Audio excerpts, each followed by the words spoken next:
Hello everyone, कैसे हैं आप लोग। तो आज हम डिस्कस करेंगे रिसेंटली यूनाइटेड नेशन के फूड एंड एग्रीकल्चर ऑर्गेनाइजेशन ने एक रिपोर्ट पब्लिश की थी जहां पे कहा गया है कि जो लाइव स्टॉक है हमारे कैटल्स जो है इसके वजह से जो मीथेन एमिशन होती है इसके बारे में कुछ बात की गई थी यहाँ पे।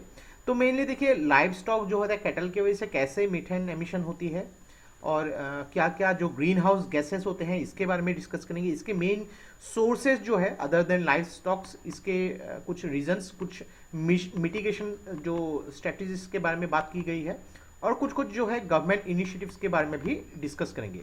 तो आपके देखिए GS3 पेपर में जो एनवायरमेंट साइंस है उस पॉइंट ऑफ व्यू के हिसाब से बहुत ही इंपॉर्टेंट वीडियो होने वाली है, तो इस वीडियो को एंड तक बिल्कुल देखते रहिएगा। और इससे पहले अगर आप लोगों ने हमारे चैनल को अब तक सब्सक्राइब नहीं किया है तो इसको प्लीज सब्सक्राइब कर लीजिए ताकि आने वाले ऐसे ही वीडियोस की नोटिफिकेशन इसी तरह आपको मिलते रहे। तो चलिए आज का वीडियो शुरू करते हैं।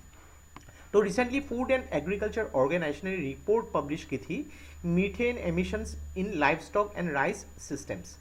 तो यहाँ पे मेनली कहा गया है कि क्लाइमेट इम्पैक्ट जो हो रही है उसमें मीथेन एमिशन, उसका मेन दो रीजन लाइव स्टॉक और राइस पैडीज को फॉर्मुलेट किया गया है यहाँ पे। तो मीथेन CH4 जो कि एक हाइड्रोकार्बन है, तो ये बेसिकली क्या है कि एक short lived green house gas है। वेरी वेरी इंपॉर्टेंट, इसको याद रखिएगा।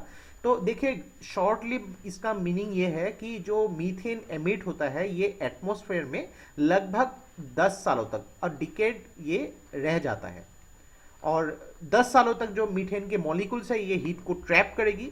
और अगर इसके इंटेंसिटी के हिसाब से देखा जाए तो मीथेन जो है ये लगभग 25 टाइम्स इफेक्टिव है in comparison to the carbon dioxide. तो इसको आप ऐसे मान सकते हैं कि एक मीथेन मॉलिक्यूल जितना हीट ट्रैप कर सकता है that is equivalent to 25 carbon dioxide molecules. तो ये कितनी इफेक्टिव हो सकती है आप देख सकते हैं। तो थोड़ा सा यहाँ पे डिस्कस करते हैं कि कैसे लाइव स्टॉक कैटल के जरिए होती है। यहाँ पे जो भी घास एक्चुअली ये कैटल्स खाते हैं तो उसके वजह से उनके जो स्टोमक में जो है मीथेन के गैस बनते हैं यहाँ पे, और वही गैस जो है उनके फूड ट्यूब से उनके मुंह के थ्रू भी निकलती है 95% तक मीथेन, और बाकी के जो काउडंग के थ्रू भी मीथेन निकलती है। तो इसको यहाँ पे इजी तरीके से समझाया गया है। और अगर बात करेंगे अलग अलग ग्रीन हाउस गैस में से, उनमें से देखिए कार्बन डाइऑक्साइड लगभग 82% जो है रेस्पॉन्सिबल है ग्रीन हाउस गैस में, मीथेन लगभग 9% और नाइट्रस ऑक्साइड जो है लगभग 6%।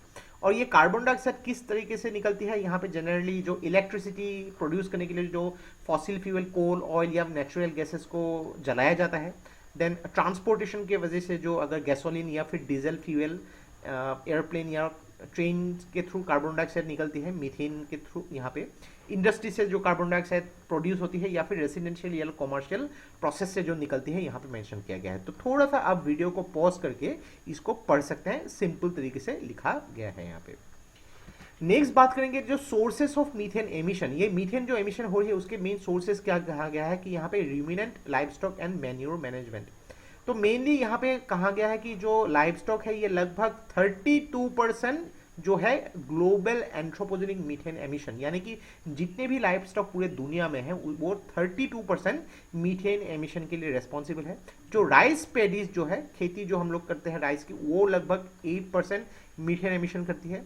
और उसके अलावा भी काफ़ी सारे एग्री फूड सिस्टम है, जैसे कि अलग अलग ह्यूमन एक्टिविटी जो इंसान खुद करते हैं यहाँ पे, उसके थ्रू भी मीथेन एमिशन होती है। जैसे कि लैंड फिल को कर दिया, oil and natural gases system के थ्रू, कोल माइंस के थ्रू, अलग अलग बहुत सारे ऐसे सोर्सेस है जहाँ से मीथेन एमिट होती रहती है। और ये ग्रीन हाउस गैस है जो 25 टाइम्स जो है इफेक्टिव है in comparison to the carbon dioxide, और यही जो है हमारी जो है ग्लोबल वार्मिंग को और भी बढ़ा सकती है और ज़्यादा क्षति क्लाइमेट चेंजेस को प्रमोट कर सकती है।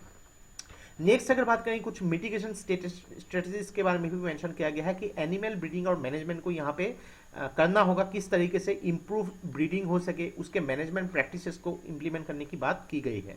मेन यहाँ पे फीड मैनेजमेंट और डाइट फॉर्मुलेशन। तो देखिए इस तरीके से होनी चाहिए कि जो भी फीड दिया जाए वो कम से कम मीथेन जो कैटल्स के स्टोमक में बनते हैं उसको कंट्रोल किया जा सके। यहाँ पे जो फॉरेजेस यानी कि जो ग्रासेस है उसको एक स्पेसिफिक फॉरेजेस क्रॉप के थ्रू उसको जो अगर कल्टीवेट करके उसको अगर फीड किया जाए तो उससे देखिए काफी हद तक जो है कंट्रोल किया जा सकता है। र्यूमेन मैनिपुलेशन, तो र्यूमेन यहाँ पे क्या कहा जा सकता है, जो भी कैटल्स है स्पेशली गाय, उनके जो स्टोमक में लेफ्ट साइड में कुछ एक्चुअली कंपार्टमेंट जैसे होती है, जहां से वो एक्चुअली जब घास को डालते हैं फिर उसको निकाल के उसको च्यू करके फिर से उसको अलग कंपार्टमेंट में भेजते हैं। तो इसको थोड़ा सा माइक्रोबियल प्रोसेस के थ्रू इसको इम्प्लीमेंट करके जो मीथेन प्रोड्यूस होती है उनके पेट में उसको कंट्रोल किया जा सकता है मेनली। कुछ कुछ देखिए गवर्नमेंट इनिशिएटिव जिसके थ्रू मीथेन एमिशन को टैकल करने की कोशिश की जा रही है। एक कॉन्सेप्ट निकाला था हरित धारा, तो इसके थ्रू मीथेन एमिशन को जो है लगभग 17 to 20% तक कंट्रोल किया जा सकता है और ये मिल्क प्रोडक्शन में भी काफी किफायती है। Then national mission for sustainable agriculture, इसके बारे में आप लोगों ने डेफिनेटली सुना होगा। Ministry of agriculture and farmers welfare ने इसको स्टार्ट किया था। तो ये क्लाइमेट रेजिलियंट प्रैक्टिसेस है जहां पे मीथेन को रिडक्शन किया जा सकता है अलग अलग प्रोसेस से, और राइस कल्टीवेशन को भी यहाँ पे बढ़ाया जा सकता है। Then national innovation in climate resilient agriculture, तो ये जो है Indian council of agriculture research के अंदर किया जा रहा है। तो यहाँ पे अलग अलग टेक्नोलॉजीज को डेवलप किया जा रहा है ताकि मीथेन एमिशन को मिटिगेट किया जा सके।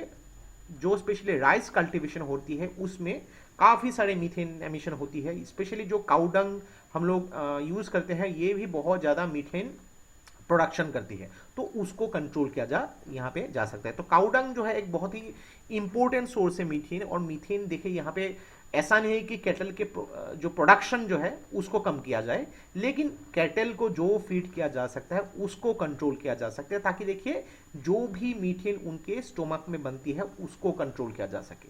और मेनली देखिए जो फॉरेस्ट जो ग्रासेस है वो भी देखिए थोड़ा सा यहाँ पे अगर किफायत यहाँ पे अगर थोड़ा सा हम लोग उसको कल्टीवेट करके अगर फीड किया जाए जिससे कम से कम मीथेन एमिशन हो, तो उसके ऊपर काफी रिसर्च होनी चाहिए। तो ये था हम लोग का complete analysis regarding the methane emission from livestock. Definitely आप लोगों ने एनवायरमेंटल साइंस में इसको पढ़ा ही होगा, लेकिन ये एक बहुत ही इंपॉर्टेंट टॉपिक बन चुकी है। तो इसको देखिए प्रीलिम्स या फिर मेंस में आपको किसी भी एंगल्स में पूछे जा सकते हैं। तो आशा करते हैं इस वीडियो से आपको बहुत कुछ चीजें सीखने को मिला होगा, और ये वीडियो अगर आप लोगों को अच्छा लगे तो प्लीज लाइक कीजिए, इसको सब्सक्राइब कीजिए, इसको शेयर कर दीजिए। तो आज के लिए बस इतना ही। देखते रहिए study guys, take care, thank you and जय हिंद।